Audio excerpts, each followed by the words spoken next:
teman-teman, Assalamualaikum warahmatullahi wabarakatuh. Aku Salvina Bintang Tiaskia dari Prodi Psikologi 22C dengan NIM 220207168. Di sini aku mau jelasin terkait pengalaman keberagamaan pada masa anak-anak, remaja, dan dewasa. Yuk kita simak. Nah, yang pertama ini aku mau jelasin terkait keberagaman pada masa kanak-kanak. Yang pertama itu imitasi perkembangan aspek-aspek psikologis dan kemampuan anak yang berkembang lewat proses peniruan. Jadi ini tuh kayak sholat, semisal anak-anak tuh meniru orang tuanya atau kakaknya sholat nih kayak gitu, tapi mereka tuh belum paham gitu kalau sholat tuh untuk apa. Nah, proses itu tuh dari yang ditiru tuh bisa disempurnakan gitu dengan anak tersebut diajari oleh orang tuanya atau oleh gurunya atau oleh orang-orang di sekitarnya. Nah, yang kedua itu ada superficial, belum ada keseriusan dalam diri. Nah, kayak semisal sholat ya mereka berpikirnya kayak udah sholat aja gitu, nggak ada makna di balik gitu, kayak gitu.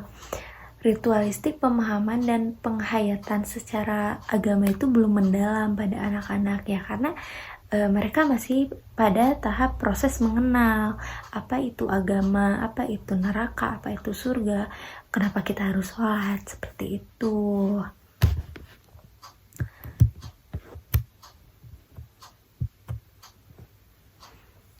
Nah, otoritatif, anak-anak menerima agama bukan berdasarkan pertimbangan rasional atau teologis, melainkan ditentukan oleh hubungan anak-anak dengan orang dewasa.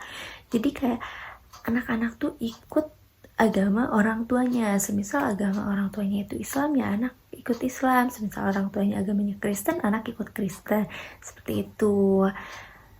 Lalu antropomorfis, persepsi anak-anak yang menggambarkan tentang Tuhan. Jadi anak-anak tuh masih berpikir kalau Tuhan itu berwujud gitu, ada wujudnya kayak manusia, atau misal Tuhan tuh manusia tapi lebih bersinar kayak gitu. Jadi mereka tuh membayangkan kalau Tuhan itu ya ada wujudnya gitu, padahal kan tidak ada kalau secara ilmiahnya, seperti itu. Nah, teman-teman, yang kedua ini ada keberagamaan pada masa remaja.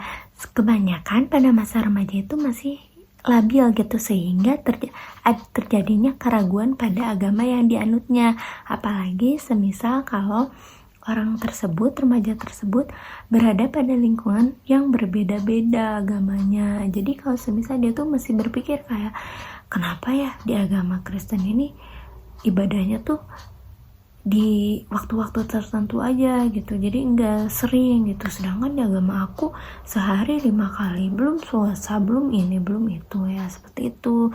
Makanya sering terjadi perpindahan agama pada masa ini tuh, dikarenakan ya mereka mengambil enaknya aja, enaknya di dunia gitu, tanpa memikirkan jangka panjang tersebut.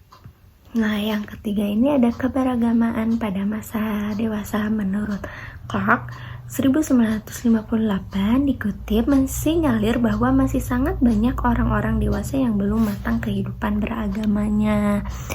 Nah, karakteristik kehidupan beragama yang matang itu seperti mencakup keselarasan antara tingkah laku dengan nilai-nilai moral dalam agama.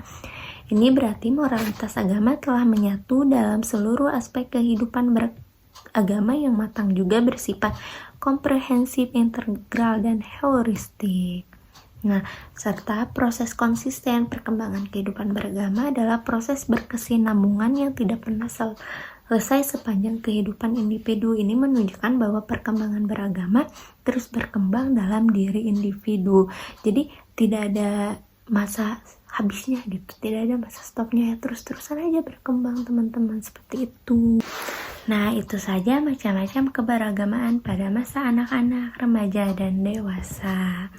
Apakah teman-teman di sini sudah cukup jelas terkait pemaparan materi dari saya? Semoga cukup ya. Terima kasih banyak. Assalamualaikum warahmatullahi wabarakatuh.